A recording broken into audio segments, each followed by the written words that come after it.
Hey everybody, welcome back to Where Beers Cheers. Today I'm at Artisanal Brewing Company.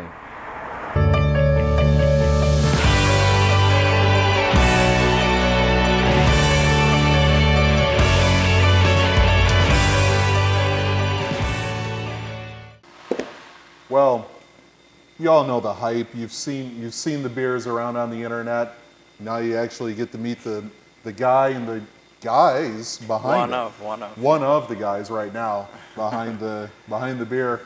I'm pretty pumped about this. I haven't tried these at all yet.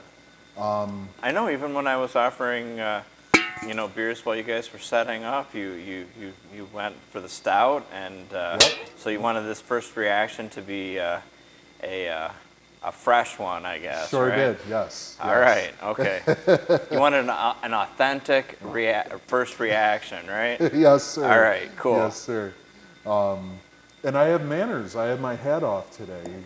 You guys see I have my hat off. I wear my Yankees hat everywhere.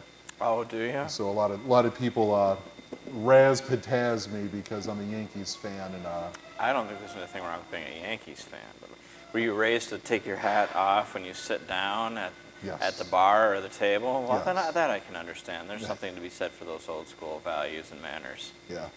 So what do I got right here?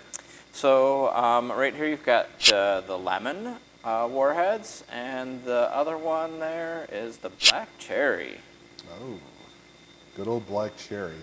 There was a YouTuber that I watched just the other day that did the black cherry, did a review on that, and I thought it was pretty cool, and I want to try that. But he said he didn't like the lemon too much, so I want to try that. Really? I take it the lemon's probably going to be a little bit more sour than the black cherry? Honestly, the level of sourness on all of them is the same. What's interesting about them is how people perceive them differently based on the flavors. And what we found is what I found is that the flavor impacts their perception of sourness. Which you wouldn't think. Yeah. But I can tell you definitively that those are exactly equal in sourness. They are the same pH and the same acidity. We're about to see.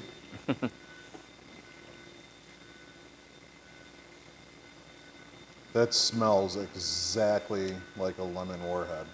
It's like I just ripped the package open and It's supposed to. The lemon, I don't want to bias you or anything, but the lemon is my favorite. Let's see. Of the five, the lemon's my favorite, but.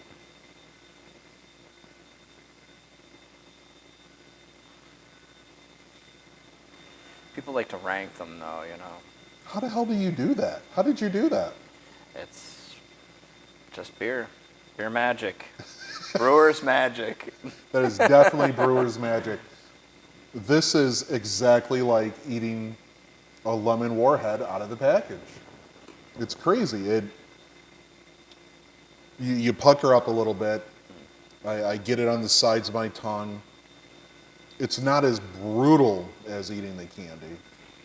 That is one thing that people have said, and one thing that we definitely considered when we were developing these beers.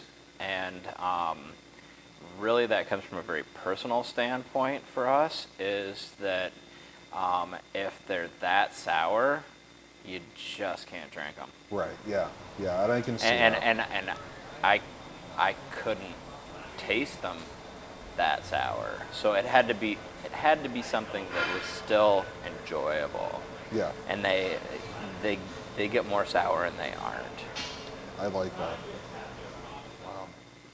So it should be reminiscent of eating a warhead, but still enjoyable. Still something that you can, crush a few pints of and still be having fun with it. Yeah, definitely. Not just fun after a sip, That is right there. So this one is the black cherry, correct? That is the black cherry. Something red, I don't know. Wow, that is. What's up, Bergen? Smells exactly like a black cherry. Warhead.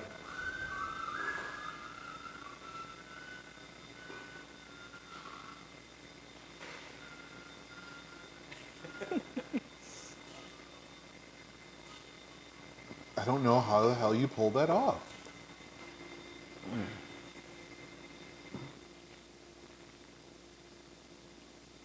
That is. I don't know how the hell you guys do that for it to be a beer. What is the ABU on that? That is 4%. So it's nice and light. Yeah, it's that lets that gives a really clean base flavor to it, and so that then the candy flavors really come through. Yeah, that is phenomenal. There's no mistaking what you're drinking there. A lot of times beers will say they're like Cinnamon Toast Crunch or a Strawberry Pop-Tart, and you drink it and it's nothing. It's nothing of the sorts. It's got a little hint, but it you can't tell. This, if I were to pick these two up off the bar, not knowing what they were, the moment I smell it, the moment I taste it, I know right off the bat. Lemon Warhead and the Black Cherry Warhead. There's no mistaking that. The flavor is phenomenal. The smell is just, it's so enriched with everything in there. A lot of trials, yeah. A lot of QC, a lot of tasting and developing those. It involved a lot of tasting beers and drinking beers, and it was, it's hard work, but somebody's got to do it. Yeah. So what do we got? So right here you've got our German-style Kolsh to start with. Then a blueberry wit. That's our Belgian wheat beer with blueberry puree added to it. Then our Totes, part of our Totes McGoates series, which is our experimental oat beer series. So all of those are made on a grist that's over 50% oat. And this one's got all of the superfruits in it. So cranberry, acai, blueberry. So 5 different fruits in it, if I remember. It would take me a minute to recall all of them. No, that's all right. In the middle here is one of our oldest beers, one of the beers that we've been making the longest here, and a really, really nice example of a traditional Belgian quad. So, and this beer is called Whole Lot of Trouble. So, because it wears its ABV well. So, the next one here is Prickly and Pink. That's part of our She's Turt series, which is fruited sour. And this one's Prickly Pear.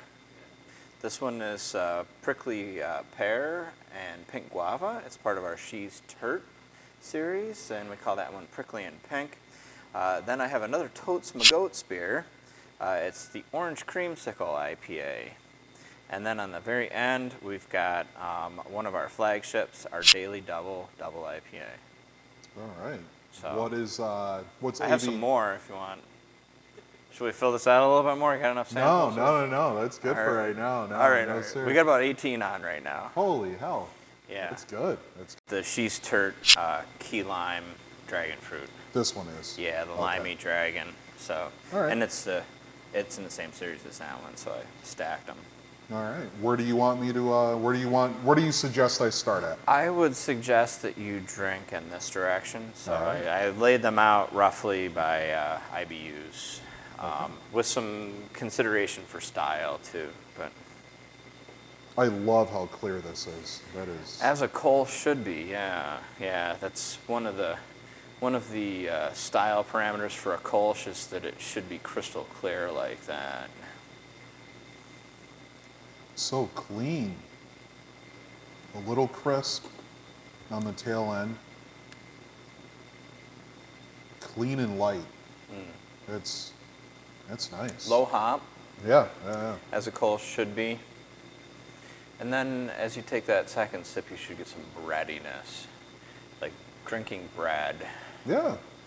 Yeah. That's the best way to do it. Yeah. Damn. Pass that on to Samuel.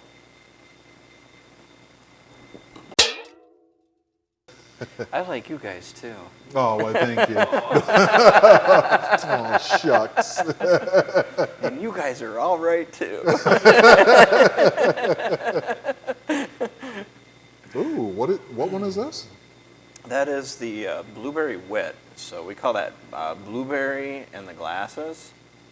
Oh, that's So really, and if you look at the really sweet. if you look at the label, our logo's got the glasses with it. So we replaced the glasses with the 2 pieces of fruit for the eyes on the fruited wit series. So Nice.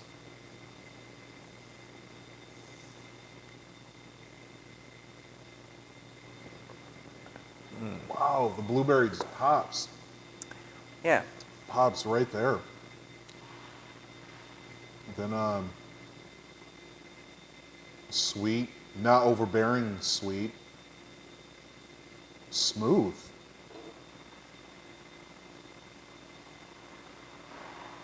Like, it starts off like I want to say it's almost a little tart, but it's not. I get that Yeah. puckerness in my mouth, and that brewery is a tough fruit. Blueberry is a very difficult fruit to work with. the aroma of it is just Yeah. wow. That could be a candle. we found after a lot of experimentation with blueberry, we found a really, really good fruit supplier for blueberry that does concentrates, natural fruit concentrates, and blueberry is a very faint flavor. You need to use either a lot of it or a concentrate, and when you use a lot of it, you lose a lot of beer in the tanks, and it doesn't necessarily give you that punch that we were looking for. So the concentrate in that beer really, really gives it that blueberry muffin kind of flavor. Yeah. Yeah, I like it. I love it. It was really good. That is. Yeah, I'm getting there. No. It's so good. Say it's smooth on the palate. No. I can't even say this is smooth on the palate because there's just a lot going on there, and it's just so. Oh my good lord! This is my favorite one. I like this over the Warhead so far. I say that because it's like catchphrase. Yeah, it's my catchphrase. We're getting. We're gonna make okay. a shirt out of it at some point. He's only like 4 beers in, and he thinks he's got a favorite. I don't know. That is. Wow, that's hard to beat. Smell it. Okay, so what's the next one? So this is the Totes McGoates series Superfruit. That's acai, cranberry, blueberry. I definitely smell the cranberry. I can't remember what the other two are. I can't remember all my superfruits. Not very super of me. You know, you could probably put that in like a little cardboard carton And sell it as that health to little food? kids. And sell it as health food? Yeah. That is remarkable how light that is. It does not taste like a beer whatsoever. Not even close to tasting like a beer. Pomegranate and kiwi Yes. are the ones kiwi. I was forgetting, the other superfruits I was forgetting. I am getting kiwi. Not as much pomegranate. It's funny how that beer's gone through phases as it's gone through sort of its life cycle. At first it was really, really acai forward. And then I got pomegranate, but I think the cranberries kind of settled in as dominant over. Yeah. I get a lot Yeah. of the cranberry, and I actually smell it. That's the smell and the aroma I get off it a lot. So what's the dark one here? You said this was your signature, the one you've made the longest. Correct? I don't know if I'd call it signature, but it is one of our original beers. It's called A Whole Lot of Trouble, and it is a Belgian quad. All right. Belgian quad. We came out of the gates as a Belgian brewery, a Belgian-specific brewery, because we love the style, we love the heritage, we love the history, we love the story behind Belgian beers. And I think that's kind of led us through our appreciation of a lot of the different beers that we do. And one of the things that people don't consider too is that part of beer making in Belgium is fun. It's always been a fun thing there. So I think we kind of pull that through here too. Yeah, I think you guys definitely do. Ooh, that definitely smells like a Belgium. It smells like it's...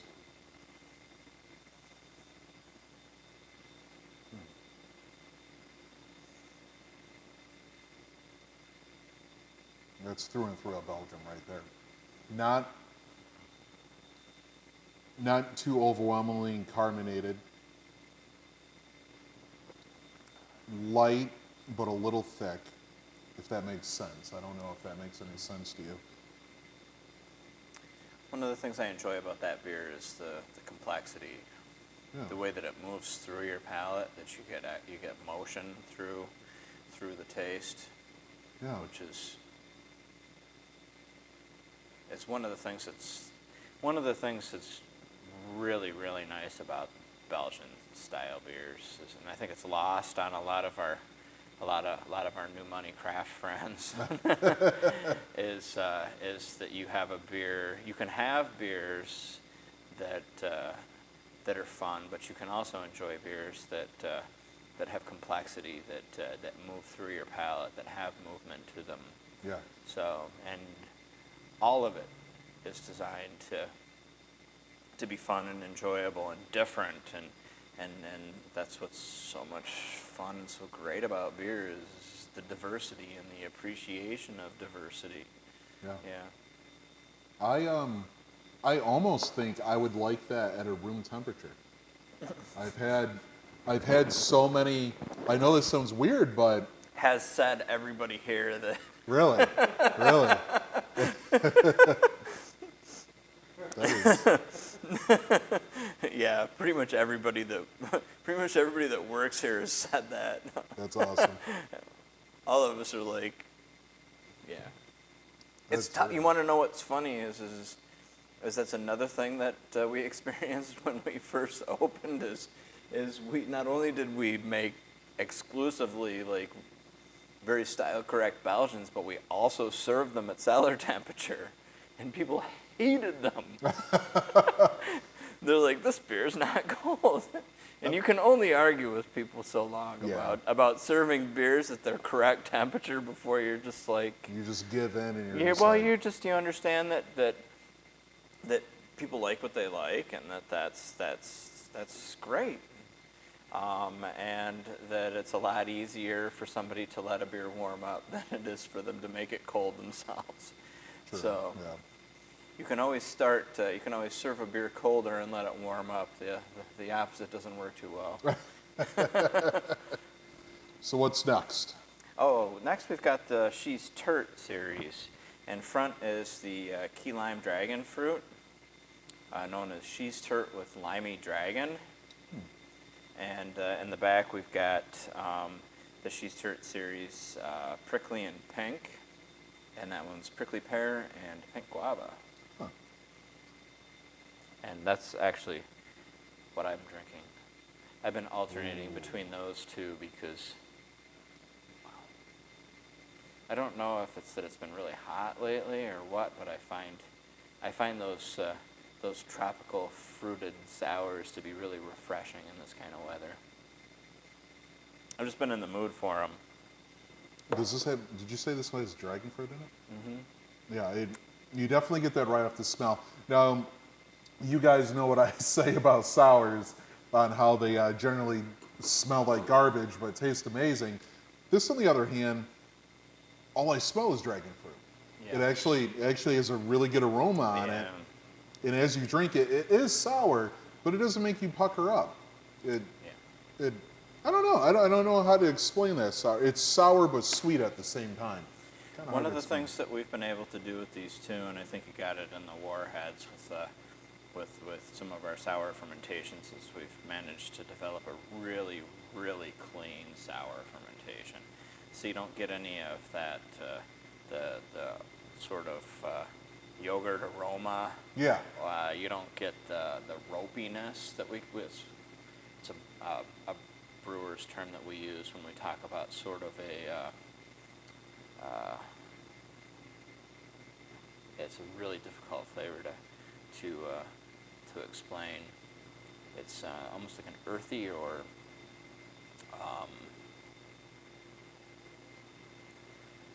fibrous sort of flavor, I guess.